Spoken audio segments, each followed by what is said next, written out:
خیبر کې یو لوی یهودي تیر شوی دی ابو رافع د هغه نوم خیبر د مدینې شریفې نه تقریبا 250 کیلومتره لرې ابو رافع سخته ګستاخي به یې کوله د نبي علیه السلام مبارک په شان خلک به یې راغونډول او هغوی ته به هم د نبي علیه السلام بد وي کافرو پسې به څه هغه به هم د نبي علیه السلام په حق کې را پارول او سخت ګستاخ نبی علیہ السلام مبارک یو ځل وفرمایل دی ګستاخانه به څنګه چل ورسره کوو تېره جمعه مې ویلي چې کعب ابن اشرف یهودي واقعه مې درته بیان کړې وه چې هغه د مدینې شریفې یو صحابي و د اوس قبیلې مدینه شریفه خو اوس او خزرج دوه قبیلې وې هغه تللی هغه یې مردار کړو نو دا بله قبیله چې وه خزرج والا هغې وی یاره ارمان که زمونږ د لاسه داسې یو کار وشي نو څه ښه دی زمونږ هغه نور وروڼو خو یو کمال کړی دی که مونږ داسې وکړو نو عبدالله ابن عتیک رضی الله عنه سره د خپلو ملګرو دا د خزرج قبیلې راغی نبي علیه السلام ته وی د الله رسوله که دې خوښه ورپسې به لاړ شو مړ به یاره وی انه قد آذى الله ورسوله د الله او د رسول ډېره بېعزتي کړې ده الله او رسول ته ډېر انتهایي ګستاخي کړې ده نو که دا دې وکړه خو ډېر غټ کار وشي وی صاحب اجازت راکوي اجازت څه لپاره 250 کیلومتره مزل کوي د نبي علیه السلام د هغه ګستاخۍ انتقام اخلي د نبي علیه السلام د هغه بېعزتۍ انتقام اخلي او د نبي علیه السلام مبارک په وینا باندې 250 کیلومتره کافي مزل دی لکه سړی چې پینډۍ ته لړ شو بیا راشي دونه مزل دی چې دی لاړه انتظار یې وکړو خو چې کله خیبر ته ورسېده د قلا داسې قلا وه چې د دې یهودیانو دی یهودي د دې به ډېر کورونه یو کور به و بل به و بل به و بل به او د ټولو کورونو به یې ګیر چاپېره یو مضبوط دیوال ته وکړي غټه قلا به وه هغې کې به یې غټ غټ برجونه جوړ کړي وو هغې کې به غشو والا ناست وو چې په قلا څوک حمله ونه کړي په قلا کې دننه بلا کورونو په شلګونو ډېر زیاته نو ته داسې وخت کې ځان ور ورسو د قلا د اخواله ملګرو ته وایي تاسو تقه دی زما انتظار وکړئ او زه پیشه زما کار پیشه به تاسو به غلې ناست یې ټوله تورې سره مری جنګونه چا په قلا ورتلل او په قلا کې دننه کېدل او بیا د هغه مشر ته ځان رسول دا ډېر ګران کار خو په زړه کې د نبي علیه السلام هغه والهانه محبت دی زه یاره خو که مړ شم نو شهید به شم او که بچ شم او سړی مې مړ که نو کم از کم د نبی علیه السلام یو ګستاخ خو به مړ کم که نه ملګرو ته ویې دلته کښېنئ او دی لاړه نو ماښام و د نور پرېوتو تی بلکې نور پرېوتی و نو د قلا د دروازې سره خوا کې لږ غوندې اخواله دیوال خوا کې داسې چلو کو چې په ځان یې څادر واچوه او کېناست لکه سړی چې لوی اودس ماتی کوي اودس ماتی تیاره ده هغوی خو یې نه پېژني یو یو راځي قلا ته دننه کېږي یو یو راځي قلا ته دننه کېږي په دروازه باندې او د قلا د هغه لوی دروازې چې کوم دربان دی هغه هم ولاړ دی یو راځي چا څوک خر په مخه کړی دی لکه قلا ته دننه کېږي بلا کور دی پکې څوک یو خپله روان دی چې ټول خلک دننه شو او د همدغه څادر یې په ځان اچولی دی د اودسماتي په شکل کې ناست دی هغه ول اواز ورکړ توره یې غاړه کې پټه اچولې ده هغه دروانچي ای د الله بنده که ته قلا ته ننوځې نو تم شا به زر راځه دروازه بندو ده خو دا خیال و چې دا زمونږ د قلا څوک ملګری دی که نه هغه خو نه پېژن چې دا څوک باری دشمن دی تیاره هم د بجلی خو نشته راډونه الله بنده که ننوځې نو شا به ګورې دروازه بندوم ده ول اواز ورکوي درله څادر یې زر په تلواره د مخ نه تو کړ او په منډه راغی چې هغه هم پرې پې نه شو وردننه تیاره ده نور پرېوتی دی ماسخوتن دی دی وایي چې څنګه ننوتم دننه هم تیاره ده اوس دننه ډېر کورونه دي پکې او لویه دروازه ده او دروازې پسې بله دروازه ده هغې پسې بله ده هغې پسې بله ده وایي دا چل مې وکړه چې څنګه ننوتم نو د خرو د تړلو یو استبل چې کوم دی خره تړي نو هغې سره خوا کې د اخور سره پټ شوم ځان مې غلی کړ نو هوښیار خو دومره چې د خرو د تړلو ځای سره خر خو د خپې نه ځان ساته نو باقي نور څه ته نه شي ویل او غوی او د دې سره خو هغې خو پخکرو دی وایي نو وی د خرو هغه خور سره خوا کې مې ځان پټ کړه غلې غلې ګورم چې دا سړی دروازه بندوي نو چې چابیانې به دې کوم ځای کړي لاړ یو دروازه بنده کړه، بلې بنده کړه، بلې بنده کړه، چې هغه مرکزي دروازې ورغی هغې جرنده کړه، ځان ته معمولي شمه شونټۍ بله کړې ده. نو داسې یو تاق و په هغې کې میخ و، په هغه میخ کې هغه چابیانې یې ځان دی کړې. دې دپاره یې ځان دی کړې چې که سبا څوک وختي پاسې وځي نو هر چا ته دغه ځای معلوم دی، د بار نه څوک نشي راتلی او دا خو په قلا کې دننه دی،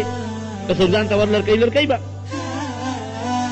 وایي دا سړی ملاړ شونټۍ مړه کړه وده شو. وایي چې کله زه پوه شوم چې د شپې خو سیسه تېره شوه، خو دونه وایي ما معلومات کړی چې دا کوم د دې قلا د دوی مشر دی ابو رافع، نو دله به دا خپل خلک راتلل او د شپې به ورته قصې وې. پخوا دا ډېر لوی رواج و، قصه ګویي به کېده، هر بادشاه ته یا مشر ته به دا خلک راغونډ شو، قصې به یې ووایي. نیمې شپې پورې به قصې اوس خو ټیویګانو ته خلک ناست دي، ابه نیمې شپې پورې قصې وویلې شوې، لطیفې به وویلې شوې، بیا به خلک خواره شو، اوده به شو، بیا به د ورځې 10 بجې پاسېده. نو جناب دی وایي چې ما ته اندازه وه چې ده سره خو دا قصو والا ناست دي، چې ښه مې یقین راغی چې هغه قصو والا به د ده نه اوستلي او دی به یوازې. او دا معلومات هم ده کړي چې دی د ټولو نه اوچته چې کومه غټه بالاخانه ده نو دی په هغې کې. وایي غلې غوندې ورغلمه، چابیانې مې راواغېښتې او هغه مرکزي دروازه مې کوله وکړه، همې خو بلکل کوله وپرېښوله. او بیا رالم ورپسې بله دروازه چې به مې کوله وکړه نو د دننه به مې ځان پسې بنده کړه چې هسې نه څوک خبر کړي نو چې ما پسې را رسېدې خو نه شي که نه. نو بیا به مې بله کوله وکړه نو د دننه به مې هغه هم کونډه کړه، نو بله مې به مې کوله وکړه د دننه به مې هغه هم کونډه کړه. ما مطلب دا و چې ما پسې خلک را رسي خو خامخا به دروازه ماتوي، نو بیا دې ما مړ کړي خو چې هسې نه داسې وخت کې راورسي چې سړی مې نه وي وجلی، چې سړی خو مړ کم کړه. یو دروازه به مې د بار نه کولاوله او د دننه نه مې ځان پسې کونډه کوله، او چې څنګ هغه له ورورسېدم د هغه خاص کوټې ته ورنږدې شوم په دروازه باندې. اوس دې وي د خپلې بیبي یې ده او بچي یې دي او ټولو منځ کې پروت دی د الله دشمن. کار به څو صرف دغه د ظالم د بچي کار و چې د نبي علیه السلام خلاف خلک راغونډوه، سکیمونه جوړوه، سازشونه جوړوه، پراپیګنډې ورپسې کوه او د هغه په شان کې خلک راغونډوه، ګستاخی کوه. دا ګټه بدبختي ده. وایي چې څنګه ورنږدې شومه نو ما اندازې نه اوس کوټه کې تیاره ده، رڼا خو نشته. ما آواز وکړو ابا رافع، ای ابو رافعه. آواز مې ځکه وکړه چې دی به ما له جواب راکوي، نو چې زه پوه شم چې دا جواب د کوم ځای نه راغی چې په هغه ځای غدار وکړو. وی ده ما له آواز راکړه چې څوک یې لکه، بس وی زه پوه شم چې د آواز خو له دغه ګوټ نه راغی، وی غره مې وال او په توره مې پې غزار وکړو. وی چې مې غزار وکړه بچ شو، ونه لګېد، تیاره ده. وی چې بچ شو نو وی زه راروسته شوم او وی دیم په حیبت کې شو. وی چې راروسته شوم نو بیا ورغلم اواز مې بدل کړ، هغه مخکني په شان اواز نه بدل مې کړ، په داسې انداز لکه چې زه د دې امداد له راغلی. ما ورته ویل چې هلکه ابو رافع څه چل دی؟ وی چې د ظالم بچی څوک په دې کوټه کې دي، په مې غزار وکړ، وګوره دا څوک دي. وی پوه شوم چې سړي اواز خو دغه ځای نه راغی. وی بیا مې ورغر والي او دویم غزار مې پرې وکړ. چې دویم مې وکړ نو دونه پته راته ولګېد چې سړی زخمي شو خو بیا بچ شو. وی چې بچ شو نو بیا مې اواز بدل کړ چې ابو رافعه څه چل دی؟ وی خواشي سړي وویلم کوټه کې څوک دی؟ اوس وهونکي غوندې دی که نه، په اواز بدلوي چې هغه پوه نه شي، هغه خو دا ګمان به وکړي چې دا زما ملګری دی. سړي وویلم او دې کوټه کې څوک دی؟ بس وی ځای مې معلوم کړو چې ورغلی مې وال په دا خېټه مې وله توره کېښوده او مې پې ځان په توره وروغورځاو او دونه زور مې ورکړه چې د ملا د هډوکې هغه کرچ مې واورېده نو تېره ووتم. خو چې څنګه راووتم یو دروازه مې کولاوله او وتمه په منډه یې وتم. ویاړو دا مې خیال نو چې یو دروازه داسې وه چې هغې ته پوړی لګېدلي، په پوړو به ورخېږي. وی مې که ځمکه ده، وی چې خپه مې کېښوده ټس شو چې لاندې پرېوتم. چې پرېوتم دا پنډۍ مې ماته شوه،